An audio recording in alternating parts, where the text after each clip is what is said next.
Are you a runner who loves nothing more than lacing up your shoes and hitting the pavement to clear your mind? Or perhaps you're a regular person who's curious about starting a running pursuit but isn't sure where to begin? Either way, I got some news that might surprise you in this video. We're gonna explore the fascinating link between exercise and escapism and share some shocking findings from a recent study.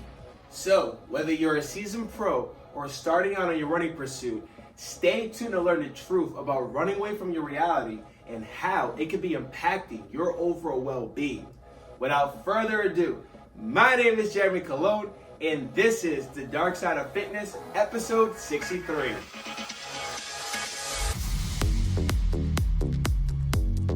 Thank you for joining me today. Welcome to my channel where we focus on transforming your body from the inside out. If you're ready to take your fitness journey to that next level, I need you to like this video, subscribe to my channel for more whole body transformation content.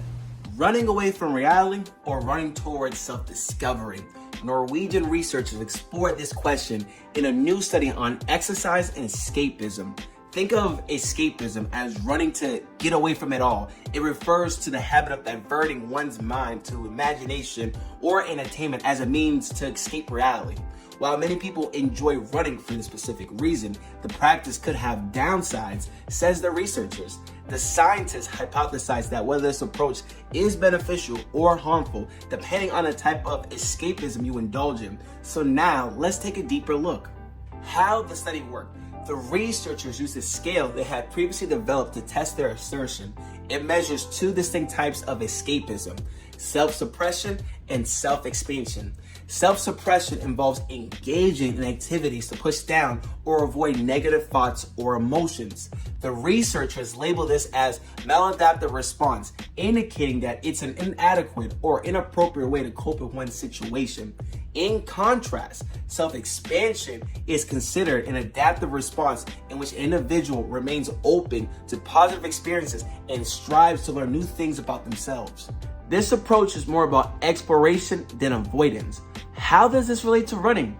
While there's no doubt that running provides physical, psychological, and emotional well-being, some people may take their interest in running too far. They obsess over increasing their mileage, can't take a break, and let their training plan take priority over the rest of their lives. The negative impact can go beyond black toenails and a sky-high shoe bill. Those who develop a pathological interest in running can experience withdrawal symptoms, interpersonal conflicts, and a lack of control over their behaviors. This brings us back to the study. Why does running take a wrong turn for some? To find out, the researchers used their scale to see the two types of escapisms correlate to a runner's subjective well-being and exercise dependence. In other words, does why you want to run away from it all make you more likely to be a problem runner? What the study found: the researchers recruited 227 runners via social media. They asked them to participate in an online survey that asked how strongly they agreed with the statements in three different areas: escapism, exercise dependence, and subjective well-being. Here are some examples of statements the researchers had participants rate. Self-suppression escapism: I shout out difficult things I do not want to think about. Self-expansion escapism: I often positively surprise myself. Exercise dependence: I cannot reduce how long I exercise. Subjective well-being: in most ways, my life is close to my ideal. Their finding: self-expansion, the more positive form of escapism, was positively correlated to well-being, and the reverse was true for self-suppression, the maladaptive behavior. The team was surprised to find both types of escapism were correlated with exercise dependence, but self-suppression had a stronger link. The data also supports another idea that lower well-being causes and is caused by exercise dependence. How, you may ask? If you start with a lower life satisfaction, low well-being, it can push you to have a stronger self-suppression mindset while running. That in turn may counteract the psychological benefits derived from running, which leads you to feel worse and more in need of a mental escape, perhaps driving you to run even more. Let me ask you this: have you considered the impact that running might have on your mental well-being? If you are a runner, you know how great it feels to get out there and go for a jog. So, given the surprising findings of this new study, you definitely don't want to miss out on the expert tips I'm about to share. I am 100% certain that these tips will ensure that your running habits are positively impacting your mental health. So now, here are some expert coaching takeaways. Number 1, this study has some potential issues. Even though roughly the same amount of men and women participated in the study and the data didn't show any impact of age or gender on the results, this wasn't a random sample. Remember, the participants consisted of runners or people who claimed to be who opted to take the survey. So there's no way to know how much this population of runners reflected the actual runners in general. Number 2, self-expansion may not have anything to do with escapism.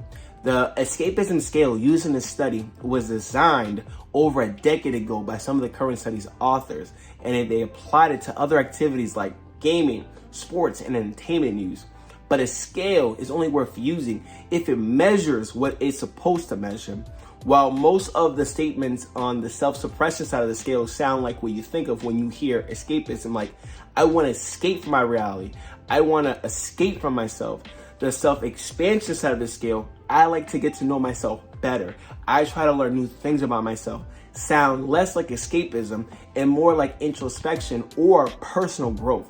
Self-expansion, defined as the idea that people seek out new resources, perspectives, and identities to grow their self-concept positively, is a model that's been studied in relationships for more than 30 years. One recent study examined whether self-expansion, not in the context of escapism, was linked to physical activity. Over 4 weeks, people with a more self-expansive mindset took more steps as measured by a Fitbit.